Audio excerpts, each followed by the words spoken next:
So Teenage Mutant Ninja Turtles, Mutant Mayhem, is the latest Ninja Turtles film that is animated. It's the second film actually to be in theaters that's animated. The last one was just called like TMNT from 2007, which was okay, but you kind of had to temper your expectations with it a bit.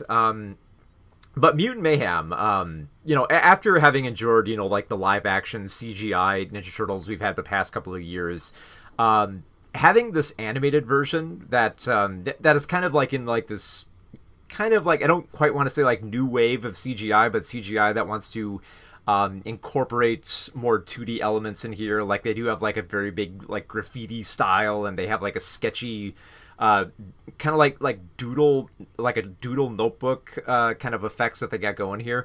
I like how the film is kind of set up this way, but one of the things that I love most about it is that it feels like the perfect fusion of like the silliness of the original cartoon and kind of like the darker grit of the first live action film. So it's like the way I kind of describe it is like I'll lay my cards on the table here. Big Turtles fan when I was a kid. Loved the toys, loved the movies, loved the cartoon. But like you could definitely see like there were clear differences between the cartoon that was on television and the movie that played in theaters and that we watched to death on VHS. Like the cartoon was much sillier, it was softer. The turtles had like more rounded faces, much more brighter and colorful. And then you had the live action film, which was darker, it was grittier a bit. Like it was still silly and ridiculous. But it had much more of like a bite to it, a little bit, just because like you could tell like it was directed by someone who directed music videos, because it did have a lot of like that dark, like the kind of like that. I don't quite want to say like dark and grimy, but like it did kind of have like that setting. Like it was mostly taking place at night. So Mutant Mayhem, like it kind of felt the way that I felt with seeing the cartoon and the live action show, and just incorporating those both into the imagination that you bring with the toys. It kind of feels like a good combination of both. But there's like, I mean, aside from like the style, I love the style, and I'll get more into it with this film. But I feel like I gotta set this up here because there actually is a much more interesting script here than I expected. Because usually, after like the past like 2 or 3 Ninja Turtles films, I've kind of been used to like the typical formula, which is the turtles remain underground, we get the standard origin story, and they gotta save New York from either Shredder or some other mutant or other threat. And the film sets it up this way. Like we do get like the standard origins. We see how like the ooze mutates these 4 turtles, and they grow up learning from Splinter. Voiced in this film by Jackie Chan, which is a great choice for the voice here.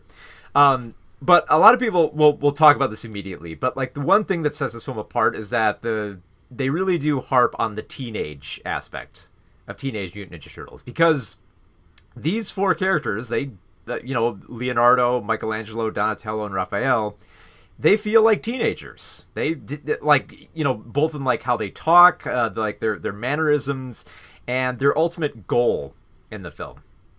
Because usually it always felt like the Turtles films kind of lacked a little bit of more of like a goal for the Turtles, as opposed to just like saving the city and being heroes. Here, there's actually like and this has always been a little bit apparent in some of the Ninja Turtles media, but they want to basically have the human experience. They've grown up learning to fear humans because Splinter has had a bad experience with being above ground, and like humans like looking down on a mutated rat and his mutated turtle kids. So yeah, like there's this like they're forbidden from being seen by the human world, and they want to be more accepted. Primarily, they want to be high school students. They want to, they want to have like the high school experience, which to them, because they've only seen it through like movies and from a distance, it's been built up so much in their mind that this is something that they want. They ultimately just want acceptance. And they have like 2 aspects of they have 2 aspects of the world above ground from their sewers that kind of attract them to this world. One is April O'Neil, voiced here by Io Ebedri. I'm probably butchering her name, sorry. And she's and this, like, April O'Neil, a lot of people know as a reporter here, but because they want to make her relate more to the Ninja Turtles, she is also a teenager as well, and an underdog teenager. She's an aspiring reporter, but she can't quite be in front of the camera without vomiting, so she's got a lot to get over, and hoping that the turtles will help her out. So she opens up to the turtles. She kind of like explains a little bit more about her world. She opens them up to like their first glimpses of high school and all that. So she represents the good in humanity. And representing, a different route to take is the villain of the film, Superfly, voiced by Ice Cube, which is... Ice Cube's not trying to do it. Like, it's just Ice Cube, which, to his credit, it works for this villain, because this is a mutant who has grown up not to fear the human world, but to destroy it, basically. Like, he recognizes that humans won't accept mutants like him, and he's rescued other mutants, so you get, like, a cavalcade of all the other characters that Ninja Turtles fans will know, like Leatherhead and Bebop and Rocksteady and Mondo Gecko and all these different characters. And he wants to basically enslave humanity and thinks that, like, the Turtles will be like yet another ally to help him in this fight. So you basically have an X-Men situation going on here. You have, like, Splinter representing Xavier, somewhat, but, like, kind of off to the side. And then you have, Superfly representing Magneto. Now, the way that I describe that, the way that it's described in the film, it seems like it's much heavier subject matter. But actually, it's actually pretty light for this kind of material. Like, it does kind of, it sets up these interesting aspects, but it kind of breezes by them kind of like quick and fast paced, so it doesn't like linger on it too much, which is both like, it's a strength and a weakness in this film, because like it's a strength because it constantly keeps you interested. Like, I love the fact that we do get to spend enough time with the Turtles to get to see their personality, which is similar to what we've been used to with Ninja Turtles over the years. Like, they sling out pop culture, they love pizza, they're terrible at hiding, they're skilled at fighting, but not always. Like, they make some mistakes here and there, and they have stammering banter over each other. So typical Teenage Mutant Ninja Turtles stuff. But it's weird because, like, this is a film that I wanted to be longer, if only just so that we could have like a few more down moments with the characters, because they set them all up like beautifully, that there's like enough of a drive and enough of an interest in what the characters want to achieve. Like, we see how Leonardo, who everyone knows is like, he's got the blue headband, he's the leader of the Turtles, but he's not quite got the full leadership angle down. Like, he's still not recognized as someone who can take charge. Not yet. He's trying, but he's getting there. You have Donatello, who's experienced with tech and a huge anime geek, and he has to kind of learn to apply that into his crime fighting.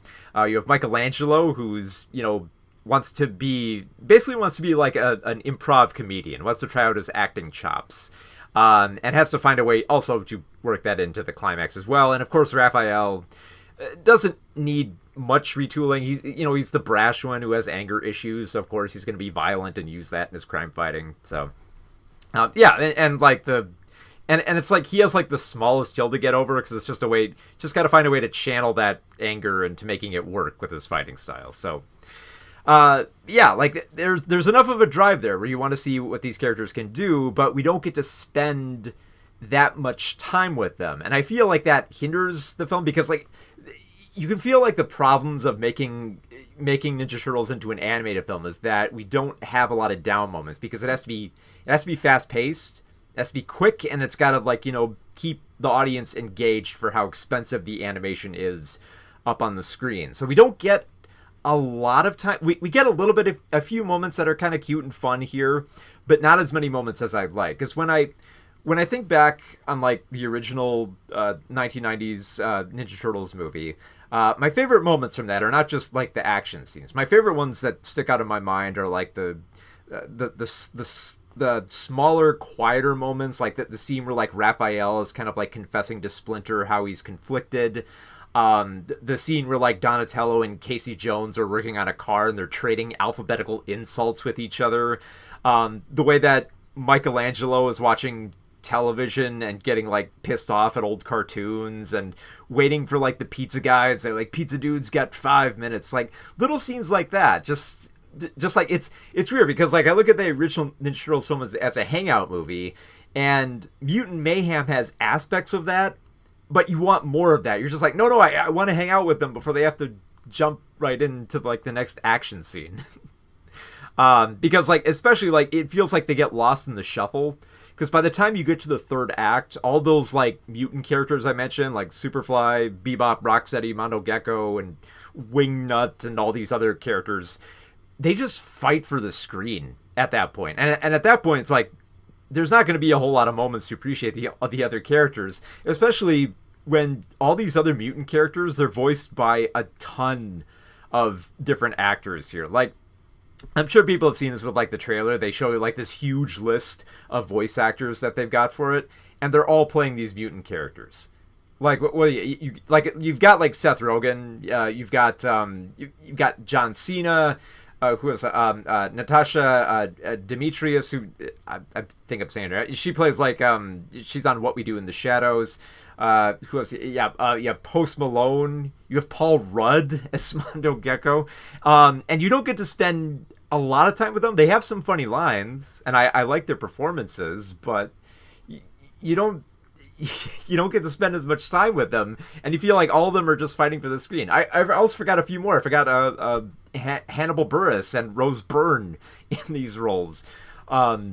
Yeah, it's just like it's frustrating, especially when you realize by the third act it's just a big fight scene to save New York, which looks good, but you wish you could be invested just a little bit more. Now, all that being said, while I feel like the script has issues where it feels like it chops out a lot of the character development that I wanted, this is an aspect where I think like the style of the film more than makes up for it. Like, just like the way that the film is framed with like the CGI, where it feels like constantly moving doodles with all like the little like 2D texture details on like the Ninja Turtles, and like the backgrounds are kind of like like they look like graffiti art with kind of like janky lines and scribbles for like the lights and the smoke effects, which I found really cool.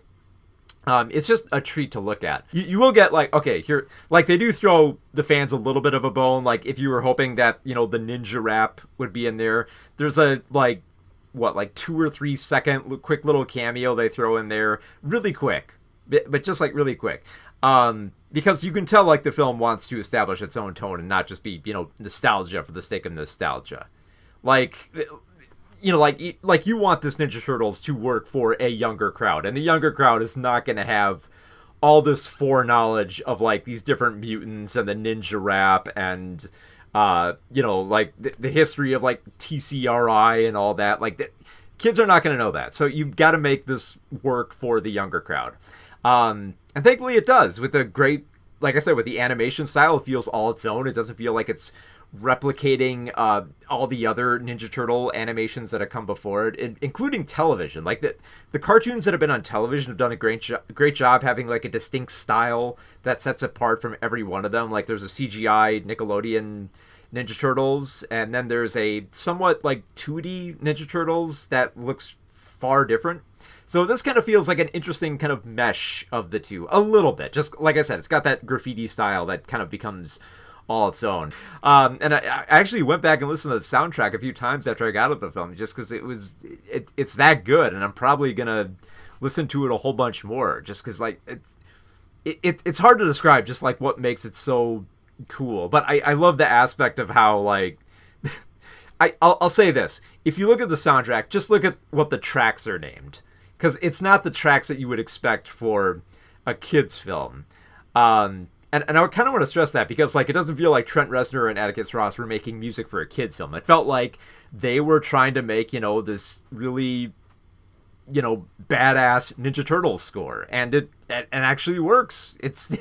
It really got me into the film. So like even when there were moments like when it was like, okay, this is gonna be the big climax where they have the fight.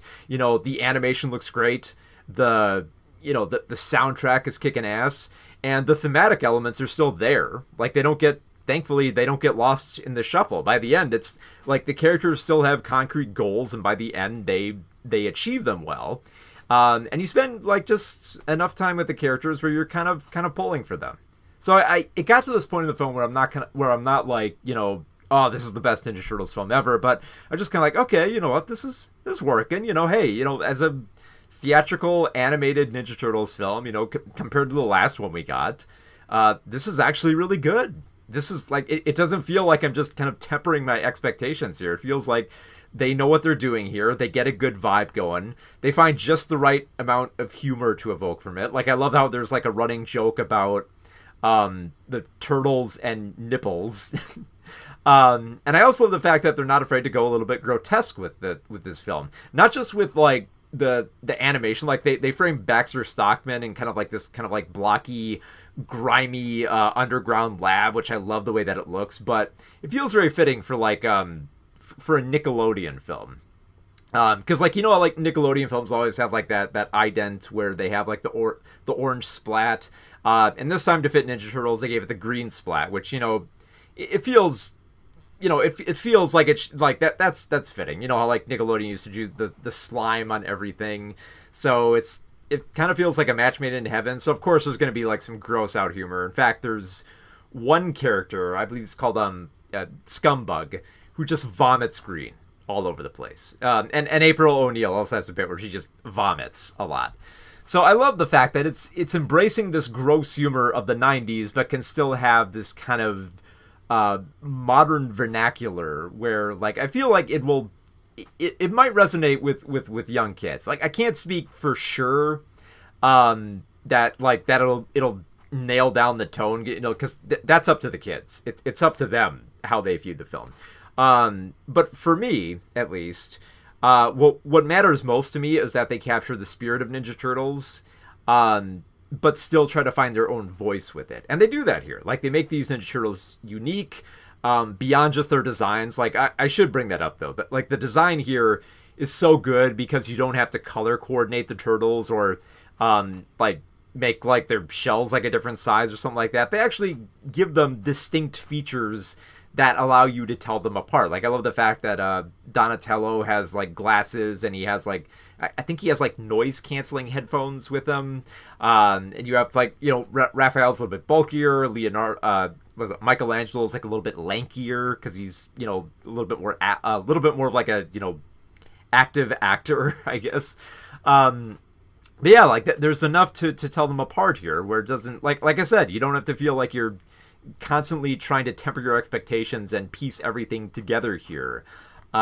Especially, like, I love the fact that the film does not rely on nostalgia. Like, there's little, like, there's nods, like I said, like, they reference, like, oh, there's Leatherhead, I had that toy as a kid, but there's never a moment where they're constantly, like, winking, like, hey, remember this? Remember these toys? Remember what happened in this cartoon here? And it's like, no, it's actually, it feels like it's playing up to the younger crowd, and yeah, it does what I want to see happen. It's what I want to it's what I want to happen with the Ninja Turtles franchise, which is I want it to continue on so that another generation can enjoy it. And this, I mean, like, yeah, it's like Nickelodeon has kept this going with all the various animated shows, but for a theatrical animated film, Mutant Mayhem, it's honestly, if I'm kind of jealous. I wanted this film as a kid. Because yeah, like despite my minor issues with like the scripting, where I feel like I wanted to spend a lot more time with the characters, the tone, the vibe, the animation, and the Reznor Ross score here, it's just it's so great that I love just the style of this film, and it gets, like I said, it gets the spirit of Ninja Turtles right, and ultimately at the end of the day, that's all you can hope for. If you're a big Turtles fan, and this film nailed it. So it's not like, like the original live action 1990s Ninja Turtle film is still like my gold standard. But this is a fun new iteration, and I like what it's doing with the material, and it's just having fun with it. And yeah, I have to admit it. I had a lot of fun with Mutant Mayhem.